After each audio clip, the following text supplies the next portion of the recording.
All right, Mr. Taliaferro TV, how's everybody doing out there? I want to go ahead and set off this disclaimer. I know this sounds like foreign language to you guys. Anybody that listens to hip-hop stories and follows hip-hop stories and follows bloggers who give them, I know this sounds like foreign language. But listen to me. I'm at my computer. I see some of these stories breaking. I'm not rushing to put these stories out. Not because I don't want the views. Of course I want the views and the content. But I'm legit trying to make phone calls. I'm at least trying to make sure my information is together. This is a Fed case with a rapper, all right? I ain't really dealt with, since I've been on YouTube, I ain't really dealt with a lot of Fed cases. This shit matters to me. We do a pretty decent, a good amount of numbers on my platform. I'm not finna be putting out false information with a Fed case. So please bear with me if it takes me an extra day or two to make sure I'm giving y'all factual information. Please bear with me a day or two. This is a very crazy story. We're obviously going to be talking about it for the foreseeable future. But I'm not just going to be the guy to rush to YouTube to upload a video if I don't believe I'm coming with factual information. I'm doing this not just to run up my numbers. I want y'all credibility because I got a long-term play in mind. I'm trying to be around for a little minute. I want y'all credibility. To me, the little numbers that I could do don't matter as much if I lose y'all credibility and y'all don't rock with me going forward. All right? Had to set off that disclaimer. Now, let's get to Tekashi 6ix9ine and this situation, bruh. Okay, so just to take you guys back, remember Tekashi 6ix9ine did a random Breakfast Club interview. I believe it got posted Friday, the Friday before he got arrested, right? I believe it was posted that Friday. And a lot of people were like, yo, this is a random interview that Tekashi did. Why did he do this interview? It just seemed like it was a random thing to do. We knew he had an album coming out the next week, but usually artists try to get their interview out as close to their album as possible. Why did Tekashi do this interview at this time? We go to find out, okay, this kid has some things to get off his chest. He wanted to do it with the biggest urban platform, which is the Breakfast Club. And in this interview, he denounced his set. He said Treyway ain't a real thing. Whatever it is, he's not involved in it anymore. He don't rock with it. He cut everybody off, right? So that is very valuable information going forward, what I'm about to tell you guys. The reason why Tekashi 6ix9ine got picked up at the time he got picked up in this Fed case was because the feds, the FBI, feared for this kid's life. I'm gonna be honest with you, from what I was told, the feds were not gonna pick up Tekashi 6ix9ine, Shotti, or any of these other guys that weekend. I think he got arrested November 18th, something like that. They were not gonna pick them up that weekend. The reason why they expedited their process was, number one, they felt as if though they had more than enough information to lock these guys up. And number two, they felt like Tekashi was going to get killed that weekend when he was out partying somewhere. All right? They felt like Shotti and company and Mel Murder were going to kill this kid that weekend. Here's why the feds felt that way. They've been following this whole Treyway, what do we want to call it? 9 Trey. They've been following them for months. All their phones have been tapped.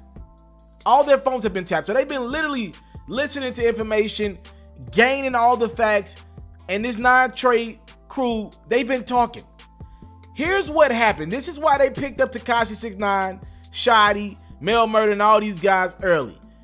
They tapped the phone, and this is so Mel Murder is gonna be Jones in this transcript, and Jordan is Shotti. Okay, that's his last name, his real last name.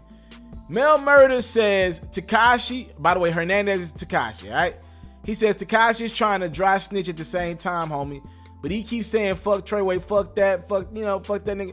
Treyway ain't no nigga Treyway. Fuck Treyway. This is how Shotti responds to what Mel Murder said over the phone. He starts laughing. He said, I'ma feed him though. That was the line that was like, okay, the feds said we got to step in and go ahead and actually help Tekashi out. This was Shotti, again, Tekashi's former manager. He said, I'm going to kill him. That's what I'm going to feed him mean, all right? Mel Murder said, yo, what you doing? Damn, I don't even want to talk to you on the phone, homie. We got to meet up and talk. So Mel Murder's clearly feeling uncomfortable talking about this on the phone with Shotti. Another individual gets involved that is not named, right? He's just individual one. He says Tekashi is definitely humiliating Shotti right now. Mel Murder responds by saying that's what Tekashi trying to do.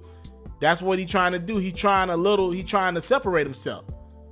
The individuals say that's cool. Now he got to get violated. That was strike number 2.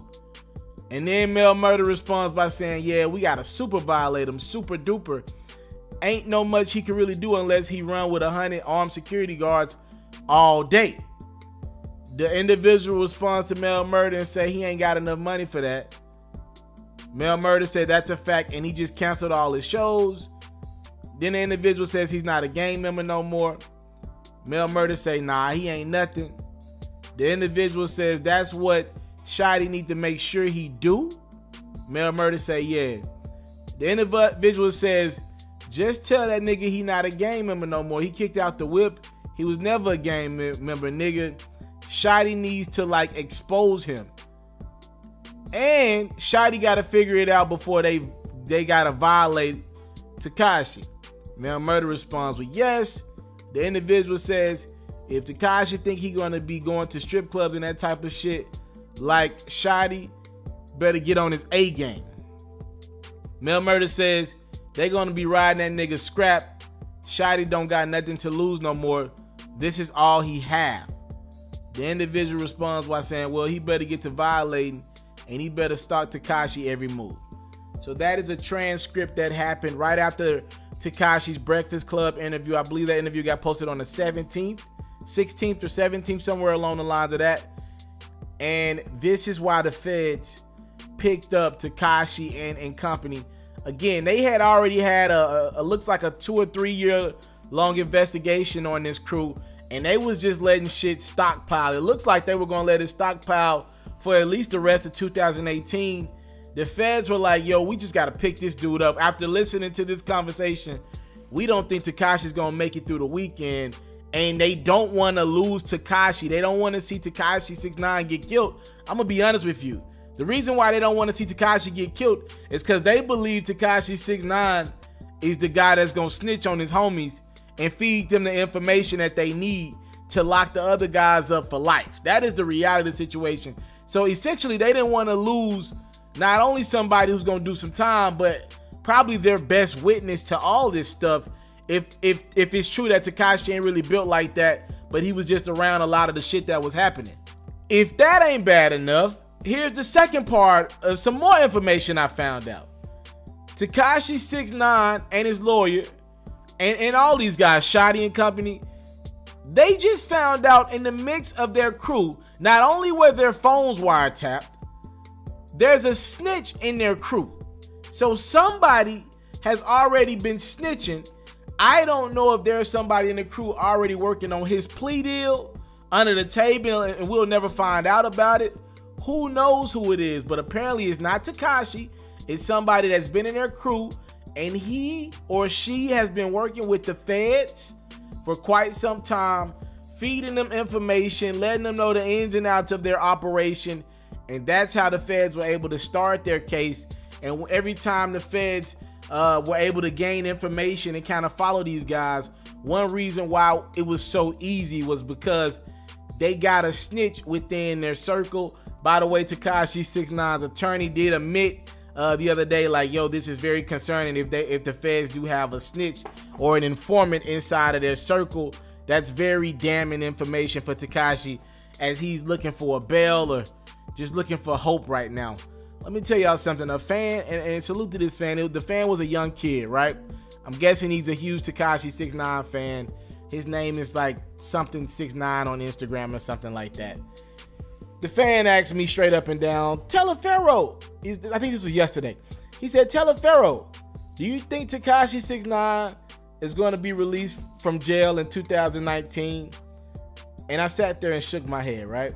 It's a kid. It's a kid who has no idea how the justice system works, has no sense of reality in regards to how strict New York is with their laws, especially their gun laws and their crime laws, and doesn't have any sense of how serious a racketeering charge is. I want to go ahead and address that fan and all Tekashi 6ix9ine fans out there. This kid's not getting out next year. Ladies and gentlemen, listen to me. I've read the case, and I hate to tell y'all this because I wanted to see the kid win. They have tied Tekashi 6ix9ine and his crew. Every music video shooting that they've been at.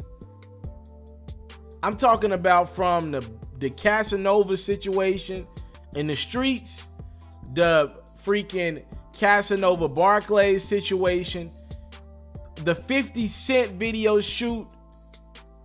They've tied Tekashi 6ix9ine and his crew to any incident they've been involved in or their name been attached to. The feds have tied them to be the people who was with the shits, meaning the people who firing shots. That's all in documents. I'm not making that up out of my ass. You know what I mean? This is all documented information. They have Tekashi 6ix9ine on a video that was obtained by TMZ a week ago. They have Tekashi 6ix9ine. And I don't know if the dude is serious or not. We know he does a lot of trolling. They have Tekashi 6ix9ine on video ordering a hit on Chief Keef and his cousin. They got that on video. Period. They have, honest to God truth, they have more than enough information based on cases that I've seen in the past from New York. They have more than enough information, and they got snitches and informants and wiretap conversations. They got enough to lock that kid up for life. If Tekashi 6ix9ine and his crew do anything under 10 years, they better count their blessings. Unfortunately, this 9 Trey gang is going to have to sit down for a minute. A good little minute. There is no alternatives. I don't care how great your lawyer is. I literally did that over the weekend. I read the case documents. They've been following these kids and these adults as well. They've been following this gang everywhere. They have everything. Everything that happened and you heard Tekashi name around it or this crew name around it, they've been able to tie it back to them specifically. They got photos, videos, calls. They got locations pinned. Like, they got the GPS locations tracking their phones to certain robberies that happen in the city. Drug exchanges. This racketeering charge ain't no joke. The feds don't strike unless they know they can convict you. I think they got a 95% conviction rate. And unfortunately for Tekashi 6ix9ine and his crew, the best thing that could come out of this is he strike a plea deal at this point, or work with some people or something to lower that number down. Because right now, I find it hard to believe anyone involved in that situation does under 10 years. I find it hard to believe. I hate that that's the reality of the situation.